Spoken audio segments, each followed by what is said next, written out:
திருச்சி மாவட்டம் ஜியபுரம் கொடியாலம் பகுதியைச் சேர்ந்த விஷ்ணு என்பவர் ஆட்டோ ஓட்டுநராக பணிபுரிந்து வந்துள்ளார். இந்த நிலையில் இன்று காலை சத்திர பேருந்து நிலையம் செல்வதற்காக விஷ்ணு கொடியாலத்திலிருந்து அரசு பேருந்தில் பின்பக்கம் ஏறி அதாவது படிக்கட்டில் நின்று சென்று கொண்டிருந்த போது திண்டுக்கரை ரயில்வே கேட் அருகே ஹெல்மெட் அணிந்து கொண்டு இருசக்கர வாகனத்தில் வந்த 5 பேர் கொண்ட கும்பலில் ஒருவர் பேருந்தில் ஏறி விஷ்ணுவை காலால் எட்டி உதைத்து கீழே தள்ளிவிட்டனர்.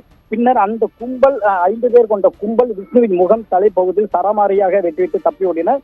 இரத்த வெள்ளத்தில் விஷ்ணு சம்பவ இடத்திலே உயிரிழந்தார். தகவல் அறிந்த ஜியபுரம் போலீசார் விஷ்ணு உடலை கைப்பற்றி உடல் ஆய்வுக்காக அரசு மருத்துவமனைக்கு அனுப்பி வைத்து விசாரணையானது மேற்கொண்டு வருகின்றனர். சம்பவ இடத்தில் அரசு பேருந்து பகுதியில் அதாவது பின்பகுதியில் இருந்த விஷ்ணு அந்த பகுதியில் கைரேகை நிபுணர்கள் கைரேகைகளை பதிவு செய்து மோப்பநாய் உதவியுடன் குற்றவாளிகளை தேடி வருகின்றனர்.